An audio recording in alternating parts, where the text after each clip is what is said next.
Bagong gihimugsong bata na palgan sulod sa bag nga gibilin kilid sa Casillas kagahapon sa kaadlawon sa Purok 9, Barangay 76A, Bukana sa syudad sa Davao. Ang residente sa lugar nga si Carmelito Matulin migawas sa ilang balay aron mangihi. Apan nakurat siya human makita ang usa ka bag nga dunay naghilak sa sulod.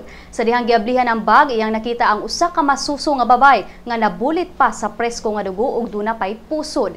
Subay sa maong hitabo, ang Quick Response Team for Children's Concerns daling mitawag sa Reception and Study Center for Children ubos sa DSWD nga naa nahimutang sa Southern Philippines Medical Center aron mapahiluna ang masuso ug mahiling ang kahimtang sa bata. Sa inisyal nga investigasyon sa kapulisan, gingong dili residente sa Barangay 76A, Bukana ang inahan sa masuso o gibilin lamang ang bata sa maong dapit. Gipangita na karon sa kapulisan ang inahan sa bata.